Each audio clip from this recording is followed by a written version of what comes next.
Capítulo 3. Parecen árboles que caminan. Cuando llegaron a Betsaida, algunas personas le llevaron un ciego a Jesús y le rogaron que lo tocara. Él tomó de la mano al ciego y lo sacó fuera del pueblo. Después de escupirle en los ojos y de poner las manos sobre él, le preguntó: ¿Puedes ver ahora? El hombre alzó los ojos y dijo: Veo gente. Parecen árboles que caminan. Entonces le puso de nuevo las manos sobre los ojos y el ciego fue curado. Recobró la vista y comenzó a ver todo con claridad. Jesús lo mandó a su casa con esta advertencia: No vayas a entrar en el pueblo. Marcos 8, 22 al 26. Como parte de nuestra consideración del tema que ahora nos ocupa y que he denominado depresión espiritual, quisiera detenerme en este incidente entre Jesús y el ciego. Este asunto merece nuestra atención no solo porque resulta triste y trágico que algún cristiano pueda ser desdichado, sino por causa del estado general de la Iglesia de nuestros días. No vacilo en afirmar que una vez más que una de las razones por las que la Iglesia cristiana no es tomada en cuenta en el mundo moderno es que muchos cristianos se hallan en esta condición. Si todos los cristianos empezáramos simplemente a funcionar como el Nuevo Testamento nos pide que lo hagamos, la Iglesia no confrontaría el problema de la evangelización, sino que el asunto se resolvería por sí mismo y de manera inmediata. Que a la Iglesia no se le toma en cuenta y que muy pocas personas sean atraídas a Dios mediante nuestro Señor Jesucristo se debe a que nuestra vida diaria y en nuestro comportamiento y testimonio estamos fallando como pueblo cristiano. De modo que por esta sola razón, que es extremadamente urgente, nos corresponde encarar este asunto. Ya hemos visto el problema desde una perspectiva general y en el capítulo anterior consideramos uno de sus aspectos específicos. Vimos allí que hay cristianos que se hallan en esta condición porque en realidad nunca han entendido claramente la doctrina central de la justificación por la fe. A decir verdad, todo el problema previo a la Reforma protestante fue esta falta de entendimiento. Pero la Reforma trajo a la vida de la Iglesia paz, felicidad y gozo, como nunca los había experimentado desde los primeros siglos. Todo esto sucedió porque la importante doctrina de la justificación por la fe había sido redescubierta. Esto llevó a Martín Lutero a cantar y a regocijarse, y a ser el medio por el cual otros cobraran conciencia de esta gran verdad. Todo ello produjo esta gran nota de alegría, y aunque podríamos titubear al decir que quienes no han entendido esto claramente no son del todo cristianos, también podríamos asegurar que en el momento en que lo entiendan dejarán de ser cristianos desdichados y se volverán cristianos gozosos. Damos ahora un paso adelante hacia una consideración posterior y me gustaría que la consideremos a la luz de este incidente extraordinario en la vida y el ministerio de nuestro bendito Señor, tal como se encuentra registrado en Marcos 8 del 22 al 26. De inmediato podemos observar que estamos ante un caso completamente diferente y por razones de conveniencia lo hacemos así en relación con este contexto. En muchos sentidos se trata de uno de los milagros más notables de todos los realizados por nuestro Señor y Salvador. Podemos recordar los detalles de lo que hizo Jesús con este ciego. Lo tomó de la mano, lo llevó fuera del pueblo, le escupió en los ojos, le impuso las manos y luego le preguntó si veía algo. El hombre respondió afirmativamente: Veo gente, parecen árboles que caminan. Marcos 8, 24. Entonces nuestro Señor puso nuevamente sus manos sobre los ojos de aquel hombre y le pidió ver de nuevo. Esta vez su vista fue restablecida y aquel hombre comenzó a ver todo con claridad. 8:25. Ahora bien, todo esto tiene obviamente un significado muy profundo, pues lo sucedido en este caso no fue accidental. Sabemos de otros casos en que nuestro Señor curó a otros ciegos y no hay duda de que al instante pudo haber sanado a este ciego con solo decirle recibe la vista. Nuestro Señor tenía ese poder, para él nada era imposible. Lo había hecho en otra ocasión y podía haberlo hecho ahora. En este caso actuó deliberadamente y con un propósito específico, pues nada de lo que nuestro Señor hacía era accidental o producto de la casualidad. Todos sus actos eran deliberados. Y si variaba su técnica, siempre tenía una buena razón para hacerlo así. De modo que, como en este caso no había nada particularmente difícil, la variación en el tratamiento no se debió a tal razón, sino al propio plan determinado de nuestro Señor de hacerlo así, a fin de que Él pudiera darnos una lección y comunicarnos cierto mensaje. Dicho de otro modo, todos los milagros de nuestro Señor son más que simples acontecimientos, en cierto modo son también parábolas, lo cual no significa que no creamos en la historicidad de este incidente real. Simplemente estoy afirmando que un milagro es también una parábola, y que si esto puede afirmarse de todos los milagros, con más razón puede afirmarse lo mismo de este, ya que en él nuestro Señor obviamente varió el procedimiento a fin de presentarnos y enseñarnos algo vital e importante. Estoy muy dispuesto a convenir con quienes sugieren que tal vez la lección principal del caso iba dirigida a los discípulos. Todos recordamos lo que había pasado antes. Cuando los discípulos entraron en la barca, se olvidaron de llevar pan, lo que redundó en que no llevaban consigo más que una sola hogaza. En cuanto comenzaron a preocuparse por esto, se sintieron los más desdichados. Nuestro Señor, al hablar con ellos en el bote, dijo: «Tengan cuidado, ojo con la levadura de los fariseos y con la de Herodes». Marcos 8:15. Ellos discutían entre sí. «Lo dice porque no tenemos pan». Marcos 8:16. Y como nuestro Señor mencionó la palabra levadura, ellos creyeron que Él les hablaba de su pan. Su literalismo se tradujo en falta de comprensión espiritual, de modo que al oír levadura pensaron solamente en pan y en que carecían de éste. Por lo tanto se sentían desdichados e incómodos. Así que nuestro Señor les hizo varias preguntas incisivas y terminó con esta. ¿Y todavía no entienden? Marcos 8:21. En efecto, lo que está diciéndoles es: aquí me tienen, he estado predicándoles y enseñándoles, y sin embargo parece que ustedes todavía no entienden. Se preocupan porque no tienen más que un pan, y sin embargo ustedes han sido testigos de 2 milagros, los cuales prueban que con solo unos cuantos panes y pescados pude alimentar a 5 o a 4.000 gentes. ¿Cómo es que no entienden? A mí me parece que el Señor trató al ciego como lo hizo al fin de que ellos se vieran en él. En el caso que nos ocupa, el Señor adoptó esta técnica a fin de que sus discípulos pudieran verse tal como eran. La lección, sin embargo, trasciende el caso específico, pues siempre será una lección permanente para el pueblo de Dios. Este es un mensaje tremendo, y me urge que le prestemos atención, porque como este ciego, hay mucha gente que parece estar en la primera etapa por la que el ciego pasó en su proceso de sanidad. Como recordamos, nuestro Señor puso saliva en sus ojos y le preguntó: ¿puedes ver ahora? Marcos 8:23. Y él respondió: veo gente, parecen árboles que caminan. ¿Podemos entender lo que pasaba?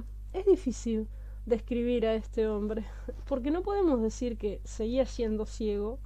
No podemos decirlo porque si puede ver, y sin embargo titubeamos en decir que puede ver, porque lo que ve son árboles que caminan. ¿Qué pasa entonces? ¿Es ciego o no lo es? Tengo la impresión de que al mismo tiempo tenemos que decir que es ciego y que no lo es, porque no es ni una cosa ni la otra. Y esto es precisamente lo que me urge tratar ahora. Me preocupan los cristianos que, por no tener esto en claro, se hallan inquietos, infelices y desdichados. Casi es imposible definirlos. Hay veces en que hablamos con gente así y pensamos: he aquí un cristiano. Pero luego volvemos a encontrarnos con esa misma persona y de inmediato nos asalta la duda y tenemos que decir: si éste puede decir y hacer algo así, no puede ser cristiano. Y cada vez que nos encontramos con alguien así, tenemos una impresión diferente. No sabemos con seguridad si es o no cristiano. Decir que sea ciego o que no lo sea no resulta satisfactorio. Pero hay un problema aún mayor, y es que no solo otros tienen esa impresión de tales personas, sino que ellas mismas tienen esa impresión de sí mismas. Voy a permitirme reconocerles esto: son infelices, porque ellos mismos no saben quiénes son.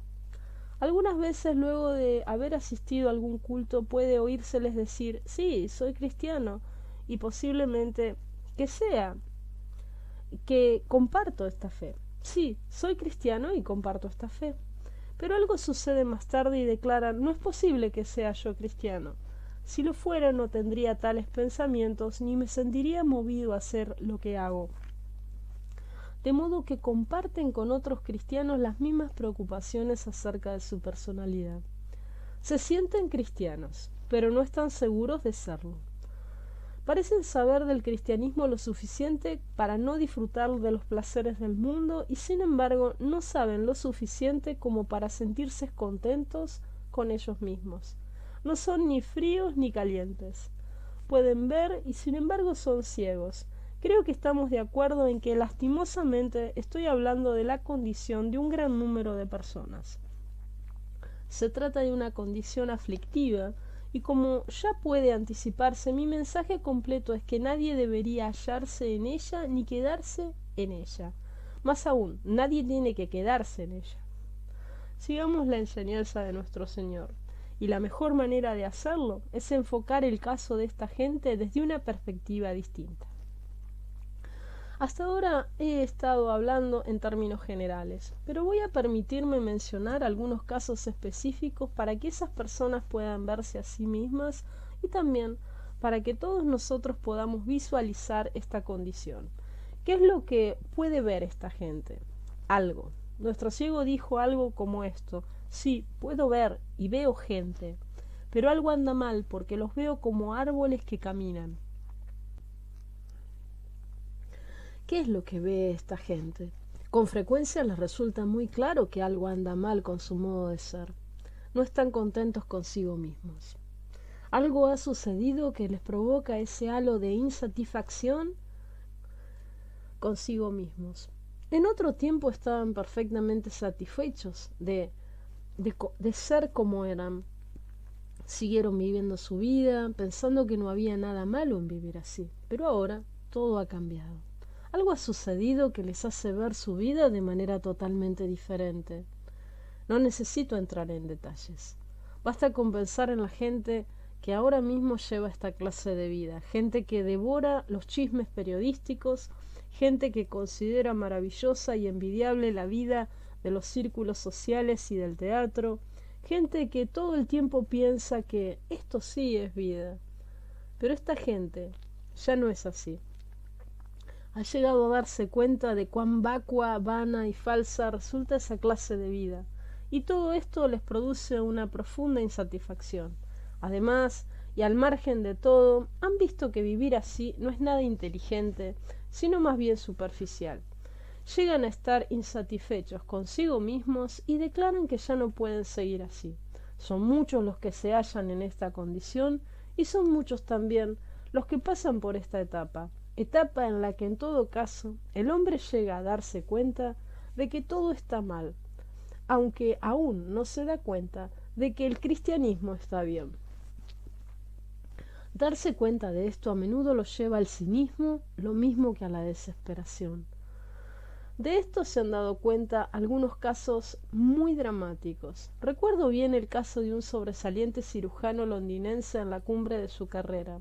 Súbitamente, y para asombro y sorpresa de quienes lo conocían, llegó a saberse que lo había abandonado todo para hacerse a la mar como médico del primer barco que encontró. Lo que sucedió fue que este hombre destacaba en su profesión y tenía legítimas ambiciones de recibir ciertos honores inherentes a la misma, pero súbitamente el desengaño le abrió los ojos al respecto y concluyó que no había satisfacción alguna en la vida que llevaba. Todo esto lo percibió con claridad, pero no llegó a ser cristiano. Tan solo se volvió cínico y todo lo abandonó. Como este ha habido muchos otros casos notables de gente que ha renunciado a todo para buscar refugio en la soledad y encontrar allí, en cierta medida, paz y felicidad sin llegar a ser cristianos. Esa es una posibilidad. Pero pueden ir más lejos todavía y llegar a ver las excelencias de la vida cristiana, tal como se encuentran en el Sermón del Monte. Esta gente admite, no hay duda alguna al respecto, la vida cristiana es la vida, si tan solo todos vivieran así. Esta gente puede también haber leído la vida de los santos y concluir que algo maravilloso había en torno de ellos. Tal vez en algún momento de su vida no mostraron ningún interés, pero ahora han llegado a ver que la vida bosquejada en el Sermón del Monte es verdadera vida, y al ver el modelo de vida que nos presenta 1 Corintios 13, exclaman, si tan solo todos viviéramos así, este mundo sería el paraíso. Hasta este grado de lúcida percepción han llegado. Pueden haber llegado aún más lejos, pueden haber llegado a percibir que Jesucristo es la única esperanza y que Jesucristo es en cierto modo el Salvador. Nótese el tono con el que digo Jesucristo es en cierto modo el Salvador. Han llegado a percibir que Jesús podría ayudarnos. Han llegado a ver que el cristianismo es la única esperanza para el mundo y de alguna manera ven y saben que este Jesús puede ayudarlos. En algún momento de su vida no mostraron mayor interés en Jesús y sin darle importancia hasta le dieron la espalda. Pero las cosas han cambiado. Se han dado cuenta de la vaciedad del mundo, han visto algo de la vida que llevan algunos cristianos, se han dado cuenta de que Jesucristo es la única alternativa de cambio y se han dado cuenta igualmente de que en cierto modo Jesucristo es el Salvador. De modo que ahora muestran interés en Él y se ocupan de Él. Todo esto lo ven con mucha claridad. En realidad, podemos ir más allá y decir en cuanto a ellos que a diferencia de la gente de que hablamos en el capítulo anterior, estos se han dado cuenta de que no pueden salvarse a sí mismos. El problema con quienes no tienen un claro entendimiento de la justificación por la fe es que todavía están tratando de justificarse a sí mismos, pero esta gente sabe que no puede hacerlo. A menudo lo han intentado, pero no han tenido éxito. Y como perciben la verdadera naturaleza de la calidad de la vida cristiana, perciben también que por sí mismo el hombre no puede llegar tan alto. Esta gente sabe que no puede salvarse a sí misma. No faltará quien me diga que he ido demasiado lejos y que soy muy generoso con ellos, pero no, simplemente estoy hablando de lo que esta gente puede ver del mismo modo que cuando aquel hombre en las manos de nuestro Señor se le preguntó, ¿puedes ver? Él respondió que sí, y ciertamente podía ver gente, y la gente de que habló había llegado a ver algo. A decir verdad, esta gente puede ver todo lo que ya he mencionado. Lastimosamente tengo que decir también que esta gente todavía está confundida y no ve aún con claridad. Solo han visto a la gente como árboles que caminan. ¿Hasta qué punto puede decirse esto de ellos con verdad? La dificultad es que este caso radica en saber que lo que hay que desechar, sin embargo, la dificultad en este caso radica en saber qué es lo que hay que desechar. Sin embargo, trataré de seleccionar 3 aspectos que considero de la mayor importancia. En primer lugar, esta gente no capta con claridad ciertos principios. Por eso cautamente dije que ellos saben que en cierto modo Cristo es el Salvador. Lo que no saben es de qué modo es el Salvador. Por ejemplo, no entienden con claridad la muerte de Cristo, ni la absoluta necesidad de que muriera, ni tampoco entienden con claridad la doctrina del nuevo nacimiento. Cuando uno habla con ellos al respecto, pronto se da cuenta de que están totalmente confundidos. Claramente dicen que no ven, y tienen toda la razón. No ven ni entienden por qué Cristo tuvo que morir. No ven la necesidad del nuevo nacimiento. Los conocemos bien, no están satisfechos con la vida que llevan, pero alaban la vida cristiana. Están dispuestos a hablar de Cristo como el Salvador, pero todavía no pueden ver ciertas verdades. Esto redunda para ellos en tribulación, infelicidad y desdicha. En segundo lugar, ellos no tienen clara conciencia de que su corazón no está del todo comprometido. Aunque son capaces de ver muchas cosas, en realidad no encuentran su felicidad en el cristianismo ni en la postura cristiana. Por una u otra razón, esto no los conmueve ni hallan allí un gozo verdadero. Siempre tienen que estar recordándoselo y tratando de involucrarse. No son felices. Y si acaso lo son, hallan esta felicidad en alguna otra parte, pues su corazón no está del todo comprometido. Menciono esto aquí simplemente porque, si Dios así me lo permite, espero ocuparme de esto más y con más detalle más adelante. Ahora estoy presentando solo un panorama sinóptico y general de esta condición. En tercer lugar, es un hecho comprobable que la gente de que hablamos tiene una voluntad dividida. Son personas rebeldes y no ven por qué alguien que se dice cristiano debe hacer ciertas cosas y dejar de hacer otras. Piensan que esto es ser obtuso, no obstante atacan su vida anterior y en términos generales abrazan la vida cristiana. Reconocen a Cristo como Salvador y sin embargo cuando se llega a la cuestión de aplicar voluntariamente sus enseñanzas no tienen un concepto claro, sino que siempre están discutiendo al respecto y siempre se preguntan si está bien que hagan esto o aquello. En el campo de la voluntad carecen de tranquilidad. Y no los estoy caricaturizando, sino dando una descripción muy literal y precisa y detallada de cómo son. Muchos de nosotros hemos pasado por esta etapa y la conocemos por experiencia. Tal parece que así como nuestro Señor adoptó físicamente este procedimiento especial en el caso del ciego, algunas veces hace algo semejante en la conversión. Hay quienes de inmediato captan esto con claridad, hay otros que pasan por etapas. Ahora estamos tratando con aquellos que pasan por esta etapa en particular. Y así es como yo hablaría de su condición. Y paso ahora al siguiente asunto. ¿Por qué cuando nuestro Señor salió a enseñar, planteó a sus discípulos esta serie de preguntas y luego las dramatizó en este incidente? O bien, para decirlo de otro modo, ¿cuáles son las causas que provocan esta condición? ¿Por qué habría de estar la gente en condiciones tan ambiguas entre ser cristianos y no serlo, entre ser y no ser al mismo tiempo? No hay duda de que en algunos casos la responsabilidad recae enteramente en el evangelista respectivo, que por primera vez suscitó estas cuestiones. Con frecuencia son los evangelistas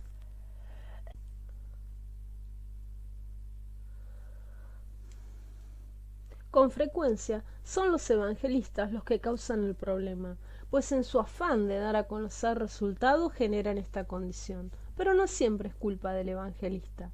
Con frecuencia y tal vez con demasiada frecuencia la culpa es de la gente misma. He aquí algunas de las principales razones por las que se encuentran en este estado. En primer lugar, estas personas generalmente son reacias a las definiciones claras, les disgusta la franqueza y la certidumbre. No hace falta que entremos aquí en razones específicas, pero me parece que se oponen a las ideas y las definiciones claras, en razón de que éstas lo demandan. El tipo más cómodo de religión es siempre aquella de carácter vago, nebuloso e incierto, atiborrada de formas y rituales. Por eso no me sorprende que el catolicismo romano atraiga a cierto tipo de gente. Una religión resulta más cómoda mientras más vaga e indefinida sea. No hay nada más incómodo que la precisión de las verdades bíblicas, pues demandan decisiones. Por eso esta gente dice: usted está siendo demasiado preciso, demasiado legalista, y eso no me gusta. Yo creo en el cristianismo, pero usted es demasiado rígido y estrecho en sus conceptos. Conocemos esta clase de gente, pero si partimos de la teoría de que el cristianismo no es claro ni definido, no nos sorprenda encontrarnos como el ciego, viendo a los otros como árboles que caminan. Si nuestra vida y experiencia cristianas parten de la idea que no necesitan un enfoque claro ni una definición precisa, es muy probable que jamás lleguemos a tenerlos. La segunda causa, que con mucha frecuencia representa el verdadero problema, es que esta gente nunca acepta del todo la enseñanza y la autoridad de las Escrituras. A fin de cuentas, me parece que esta es la causa de todo el problema, porque esta gente no se acerca a la Biblia ni se somete a ella de manera total y absoluta. Si nos acercáramos en las Escrituras como niños pequeños y las tomáramos al pie de la letra y les permitiéramos hablarnos, nunca se suscitaría esta clase de problema. Pero esta gente no quiere hacerlo, sino que mezcla sus propias ideas con la verdad espiritual. Alegan, por supuesto, que estas ideas tienen base bíblica, pero esa base bíblica, y esta es la palabra fatal, fue modificada por ellos de inmediato. Aceptan ciertas ideas bíblicas, pero han transportado y mezclado con ellas otras ideas y filosofías de su antigua vida. Mezclan las ideas naturales con las ideas espirituales. Admiten que les gusta el Sermón del Monte y el capítulo 13 de 1 Corintios. Declaran que creer en Cristo como Salvador, pero todavía argumentan que no hay que exagerar la nota y se confiesan adeptos a la moderación. Y allí es donde empiezan a modificar las Escrituras. Se niegan a reconocer su autoridad en todos los aspectos de la vida, en la predicación y en su modo de vivir, en doctrina y en cosmovisión. Alegan que las circunstancias han cambiado y que la vida ya no es lo que era antes y que ahora vivimos en el siglo XX. Y así, en vez de asimilar las doctrinas de las Escrituras de principio a fin y reconocer cuán fútil es hablar acerca del siglo XX, aquí y allá modifican las Escrituras y las acomodan a sus propias ideas. Pero la palabra de Dios trasciende el tiempo, y precisamente por ser la palabra de Dios debemos someternos a ella y confiar en que Dios usará sus propios métodos como a Él le parezca mejor. Pero hay otra causa de esta condición, y es que a sus víctimas casi invariablemente no les interesa la doctrina. ¿Y a usted le interesa? En algunos casos estas personas son tan necias que constatan la doctrina con lo que consideran una lectura espiritual de las Escrituras. Se declaran partidarias de las exposiciones bíblicas, pero no de la doctrina, porque no les interesa. Declaran creer en las doctrinas que se encuentran en la Biblia y en que ellas se derivan, pero establecen un contraste fatal entre la exposición bíblica y doctrina. Increíble pero cierto, porque ¿qué propósito tiene la Biblia que no sea presentar la doctrina? ¿Y qué valor tiene la exposición que no sea conducirnos a la verdad? Sin embargo, no resulta difícil entender su postura. Lo que duele es la doctrina, lo que enfoca las cosas es la doctrina. Porque una cosa es contemplar cuadros y estar interesado en las palabras y en los matices de significado. Eso no molesta, porque no centra la atención en el pecado ni demanda una decisión. Podemos arrellanarnos y disfrutar de la experiencia, pero la doctrina nos habla directamente y nos exige tomar una decisión. La doctrina es verdad y nos examina y nos prueba y nos lleva al autoexamen. ¿No resulta entonces sorprendente que, si empezamos por presentar a la doctrina como tal, no podamos ver con claridad? El propósito fundamental de todos los credos emanados de la Iglesia cristiana y de todas las confesiones de fe sobre doctrina y dogma fue el de llevar a su gente a ver y pensar con claridad. Así fue como llegaron a formularse. En los primeros siglos de la Iglesia cristiana el Evangelio se predicaba de generación en generación, pero hubo algunos que empezaron a impartir enseñanzas erróneas. Algunos decían, por ejemplo, que en realidad Cristo no se había encarnado, sino que su apariencia era la de un fantasma. Se decían las cosas más disparatadas y esto a muchos les causaba desasosiego y confusión. Fue así como la Iglesia empezó a formular sus doctrinas a la manera del credo de los apóstoles.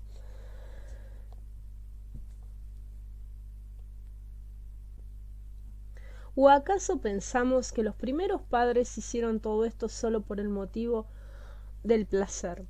De ninguna manera. Lo hicieron por razones prácticas. La verdad debe definirse y salvaguardarse, de lo contrario la gente caerá en el error. Por lo tanto, no debe sorprendernos que si objetamos a la doctrina, no veamos las cosas claramente y seamos infelices y desdichados. No hay nada que aclare tanto la visión espiritual del hombre como el que llegue a asimilar y a entender las doctrinas de la Biblia. Finalmente propongo que lo que explica esta condición es que la gente Mucha gente no toma las doctrinas de las Escrituras en su orden correcto. Este es un punto muy importante y espero retomarlo más adelante, pero esto lo sé por experiencia personal. Es muy importante que tomemos las doctrinas de la Escritura en su orden correcto, porque si tomamos la doctrina de la regeneración antes de la doctrina de la expiación, vamos a estar en problemas. Si nos interesa el nuevo nacimiento y la nueva vida, antes de que entendamos claramente nuestra relación con Dios, estaremos tomando el camino equivocado y con el tiempo nos sentiremos desdichados. Lo mismo pasará si tomamos la santificación antes que la justificación. Las doctrinas deben tomarse en su orden correcto.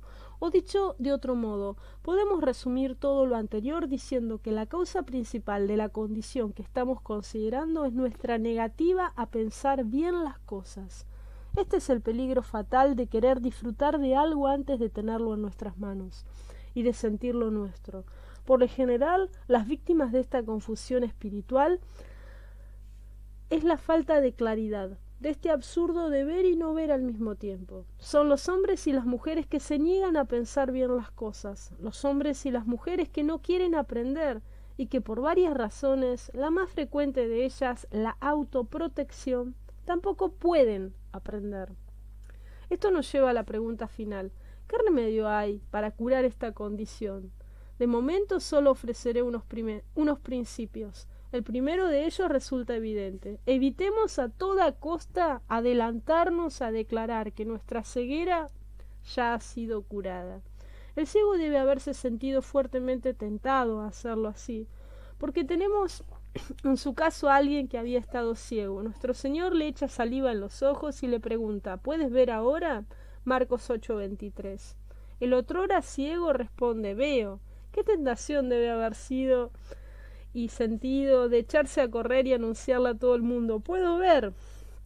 En cierto sentido este hombre podía ver, pero hasta ese momento su visión era incompleta e imperfecta, de modo que resultaba sumamente importante que no testificara hasta que pudiera ver con claridad.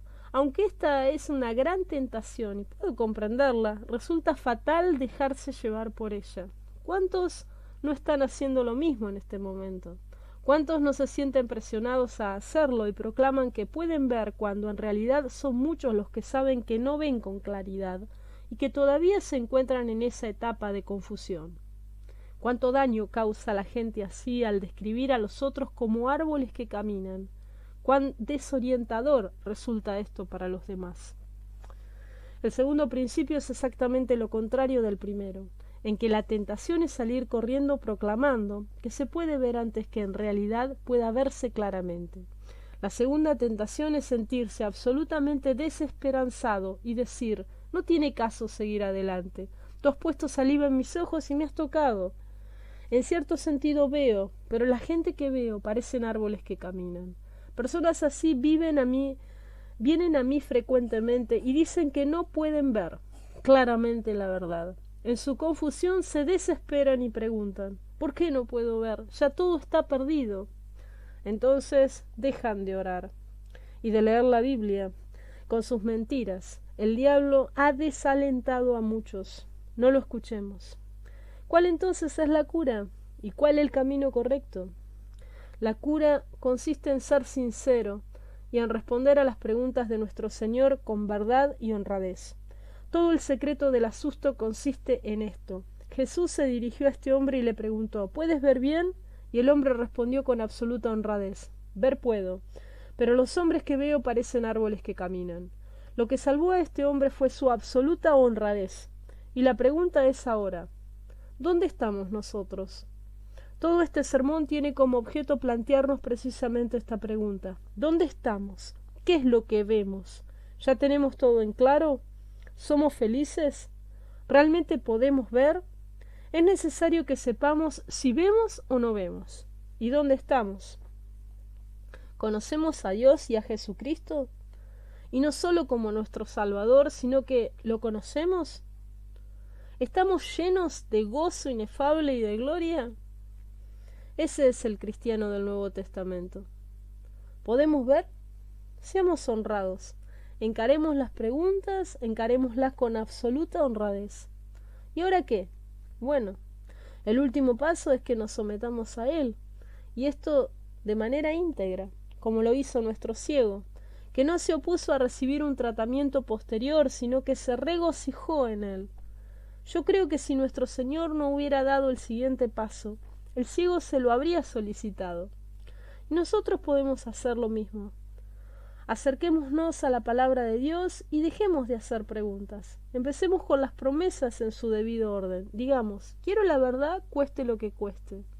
Sujetémonos a ella, sometámonos a ella, alleguémonos a Él en completa sumisión, como si fuéramos niños, y pidámosle que nos dé una visión clara y perfecta, y que nos sane del todo.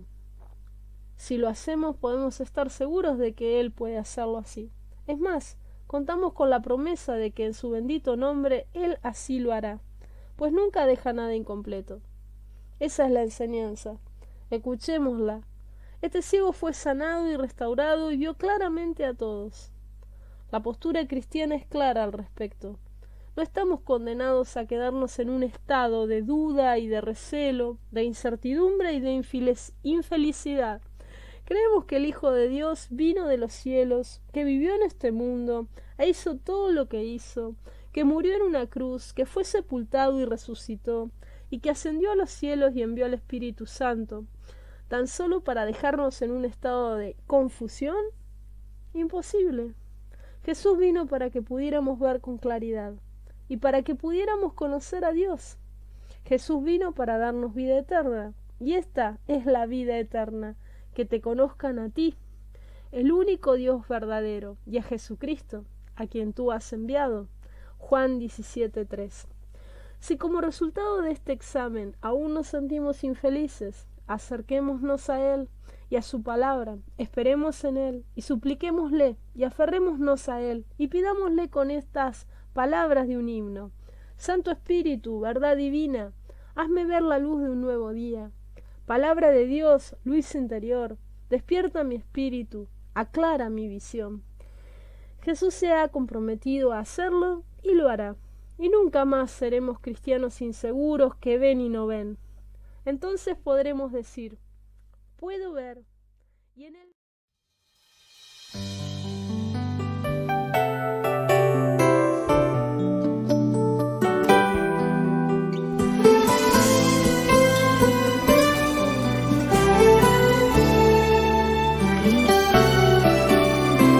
Tómame en tus brazos, tómame